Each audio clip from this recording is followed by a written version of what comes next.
warm welcome, all adventurous travelers and the connoisseurs of world cuisine. As you can see, we are off on another adventure. As we mentioned during our last trip to Poland, this time we are heading somewhere completely different. South Korea, the country full of contrast, culture and so much to discover beyond our usual European surroundings. And of course, we are kicking things off the way we always do, with food. If you're curious about Korea, planning a trip here, or just love discovering new flavors and experiences, stick around. We'll take you along for the ride and share our story the best we can.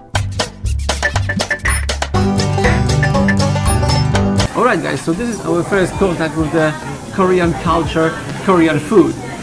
After a not very good start, because the weather is terrible outside, we in a nice cozy restaurant which it looks like typical Korean barbecue. So after 20 hours travel, first thing we do, Korean barbecue. Which is obvious. Look at all the side dishes. What they call, my sweet? What is the name of some dishes? Banchan.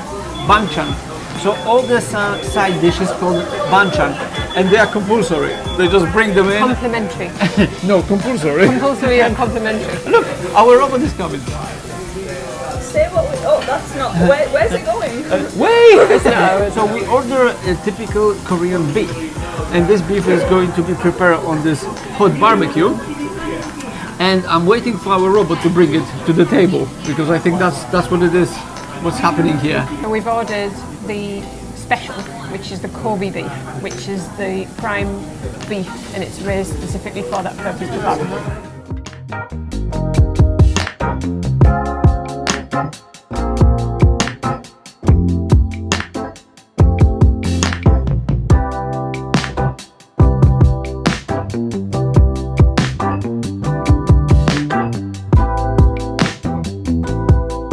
Try the different banchan. So I've got some of the beef, a piece of garlic, some kimchi, and then I'm going to try some of this red sauce. I have no idea what this is.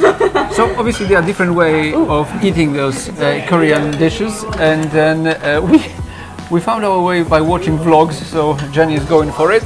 Oh, the beef is so good. Is it? Oh man, oh man. Oh man, oh man, is it the first? Okay guys, so even after the long trip in the plane, the food always wakes me up. So we're starting with the beef, which looks awesome, and Jenny already confirmed that it's very good. So what I'm going to do, I'm going to try it just the beef itself. I'm not going to add anything, just to check the flavor. Uh-oh. Oh my god, it's so good. That's good, I don't know what it is, but it's good. Those rounded thing, very good. We saw it on other vlogs, that basically when they give you food in Korea, it's a lot of food, and oh my god, it's a lot of food. Seriously, the number of different little tiny dishes, side dishes, is overwhelming. So what I'm going to do, I'm going to make this little tiny package. So I'm going to use the Korean beef, and then I'm going to add, what do you guys recommend? I'm going to use some radish. Spicy. Is it? And then we're going to add a bit of a famous kimchi, which is sort of fermented Fermented cabbage. cabbage. So, And lastly, Yeah, I like both of those. we're going to I think that's add just a bit of a sauce. I have to say, I don't know what they are. So now you're saying I should wrap it. Yeah, because you won't know what's good and what's not if you put too many things in. that is so good. I'm trying to wrap it, but obviously this is European style. So let's find out. I don't like how it's watery. It's supposed to be one thing we've seen a lot of people do. So you get your leaf and your meat, and then you do like A bit of wasabi for Jenny. I like wasabi, but not on its own. In Korea, a very popular kitchen equipment is just the scissors. You can chop with it meat or veggies, doesn't matter. Anyway, it's very useful. The Korean tartar, it looks basically like the very good quality of the Korean meat. Because you cannot have a good tartar from crab beef, and this is completely different. This is insanely good. Okay guys, so very quickly just to wrap it up. It was very first meal in Korea and was already epic. The smokiness of the beef, the softness of the meat was absolutely mind-blowing. And then to confirm the quality of this meat, we had the epic tartar, which also It's one of the best steak tartars I've ever had. So when you come to the restaurant like this, to the barbecue restaurant, you sit down, you're seated by the staff, and then you've got like a little monitor over here. And if you click it, it shows you what's included. all the prices, and then you add it to the cart. They bring it to you.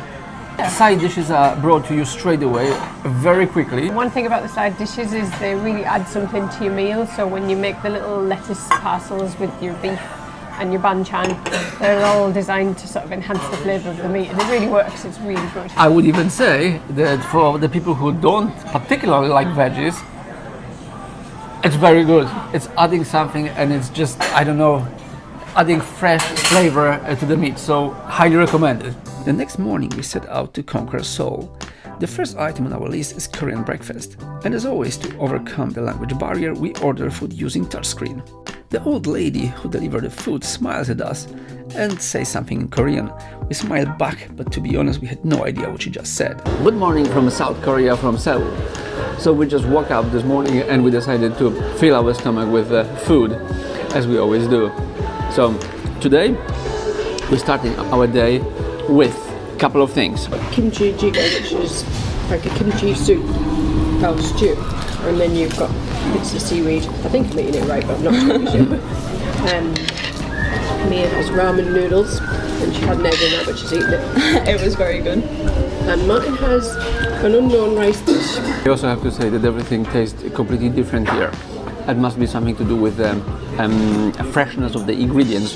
The difficulties I'm having here are those chopsticks. They are much thinner than the ones we're using at home, and at the moment this is a learning curve, so... See? It's dangling a bit, but I'm holding. The flavour of the kimchi jjigae. So it's like a very nice rich broth, like maybe a beef broth, but with a lot of spice in it from the kimchi. It is quite spicy, and it has almost like a fishy flavour from the seaweed as well, but not in an unpleasant way. And the meat's nice and soft. The kimchi is a nice addition. Yeah, I would definitely have that again, but it's not for the faint-hearted because it is quite spicy. And I would say it's quite mild in terms of spices. The rice is nice spiced, if you know what I mean. It's a good start anyway, but probably what my brain disagree with is that this is a breakfast food. I don't know. Breakfast police are going to come anytime. However, yeah, very good, very good. We then moved to another part of the city to visit the famous Gwangjang Market. Entering this extraordinary place is like crossing the border into another world, the world of colors, noise and intriguing smells. Our guide was very good, interactive and funny. We strongly recommend to book the food tour with him. Check out for the link in description below. So it could be a little bit spicy due to wasabi, but the standard of spice is different in every country, right?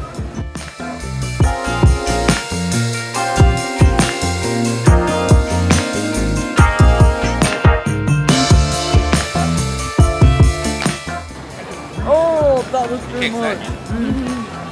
With fresh flavour.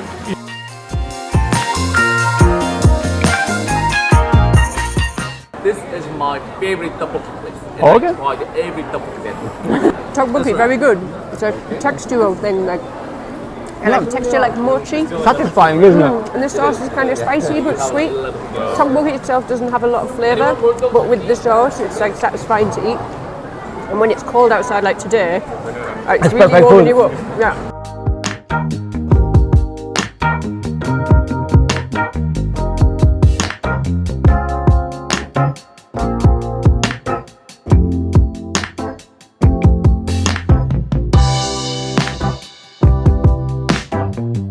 We are going to try is fermented octopus. It tastes salty, sweet, and garlicky. So we're pretty excited because we're about to try the fermented octopus. So apparently raw. So it'll be cool. Thank you. Thank you. Okay, Okay. octopus. Yes. Thank you. That's such a weird texture. Chewy texture, a bit spicy, a bit sweet. But overall, I would say interesting. Another thing on the list, fermented crab. Fermented crab. Mine's got no legs, but it is a crab. That's really good. This day can do the same. She's right there. Like her mouth. Very interesting flavor. Right, this is the one. No. He wants to go first and tell everyone.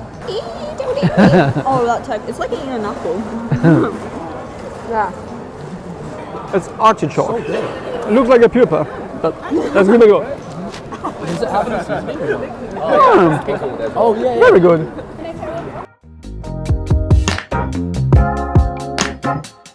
Guys, we're having so much fun so far. Like, we already visited a few vendors and we try different type of food.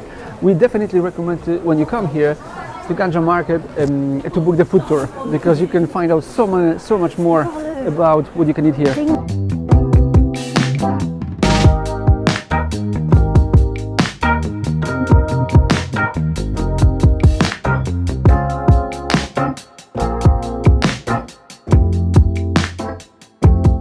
It was our privilege to meet the heroine of one of the episodes of the Netflix series Street Food Asia, Young-Sun Cho. As I mentioned before, Gwangjang Market is an amazing place.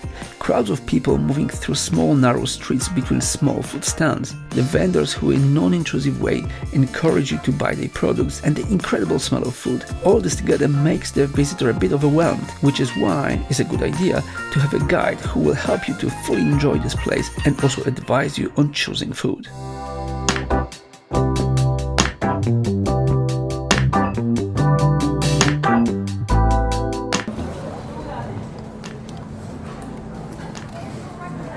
So, That's good. Very good. Very soft, warm, spicy. Oh, you go with this. It tastes like kimchi. And soy sauce gives it like salty flavour. nice. Very good. So pork. I don't that much. Kimchi. I don't know if I'm going to fit all that in my mouth. Yeah, you will. You reckon? Half the kimchi's fallen off. How do you guys find it? It's alright? Silence. Gwangjang Market is one of the main attractions in Seoul. For all those looking for the culinary attractions, this is a key place to visit. It is a crowded place, so it's not for everyone. If you are looking for peace and quiet, you will definitely not find it here. Instead, you will find locals who visit this place every single day to satisfy their hunger. You will also meet tourists like us who are looking for the culinary attractions. People, colors and smells of food. That's what you will experience here.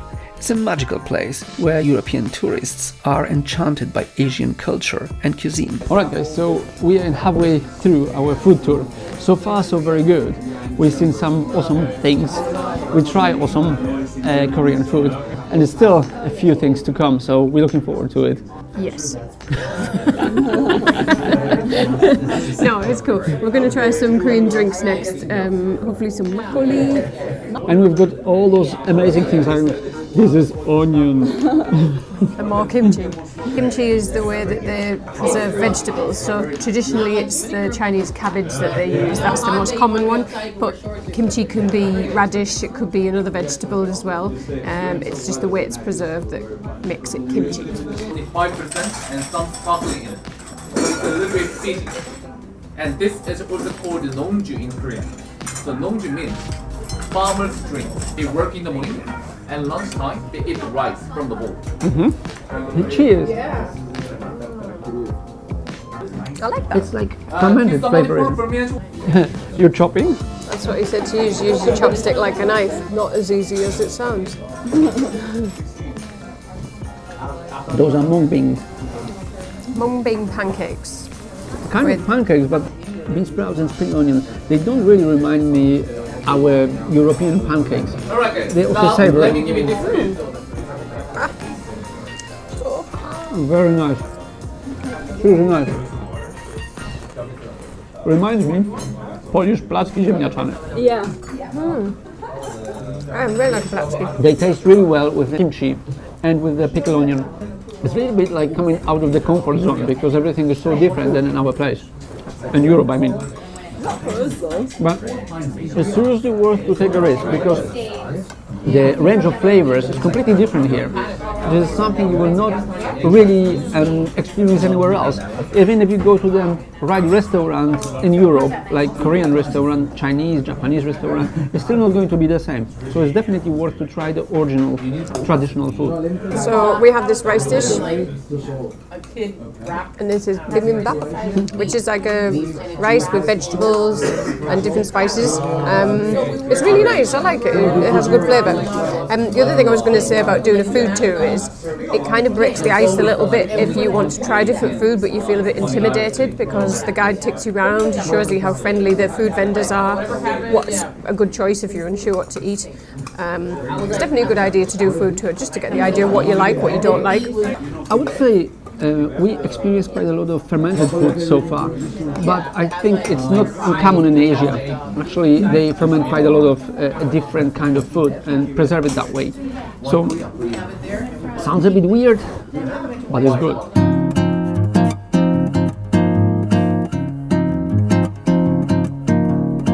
Korean people tend to combine the words. So soju, I believe you all know what soju is already, right?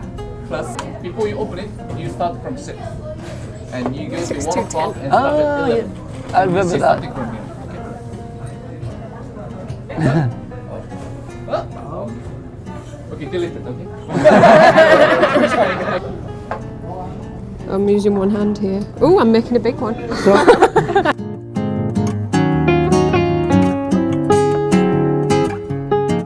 It's a mix of soju and beer. Okay. And you've got to do 1 part soju And 2 parts of... 2 parts beer. Tartar.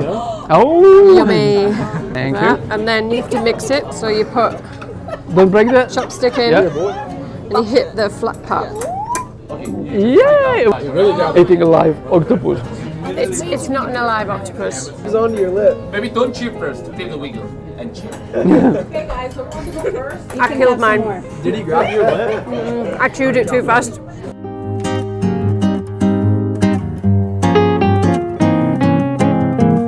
There goes If nothing. you try this one, you can pass me a plate. Here, don't chew, don't chew. Feel it. Oh, it's really not bad. In Korea, drink. This one, we say one shot. One shot. One shot. One shot. One shot. Whoa! Samyuku, samyuku, samyuku, samyuku. Let me stop. 1.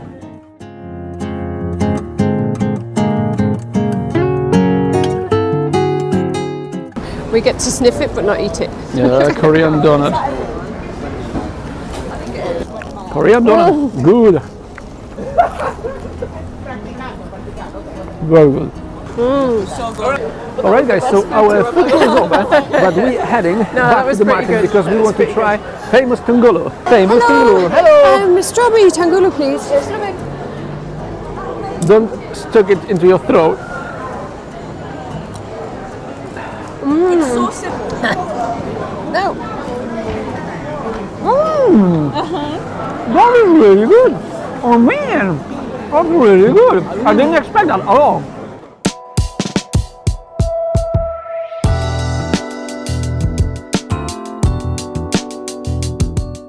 Okay guys, so this is the last event of tonight, okay?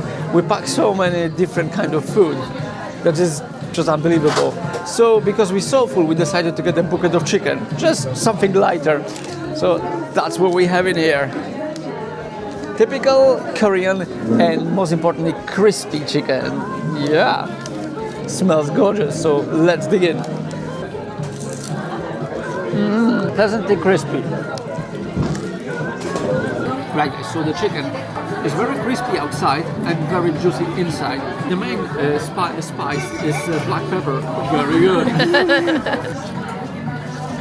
One thing though, in Korea, when you order anything, you have to be hungry because they bring you enormous portions, enormous. It is a time to wrap up this episode because this is the end of our first proper day in Korea. It was mad day, it was so many different things to try, so many different things to see and buy. So it's nearly 11 p.m. and people are everywhere. This is such a vibrant city, full of life. I think there's certain parts of the city that only open up at this time of night.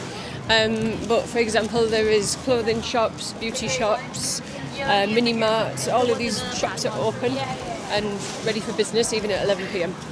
It looks like this city never goes to sleep, ever. So yeah, we love it here. That's it for today, and we say goodbye, and then we will see what tomorrow will bring. So see you around.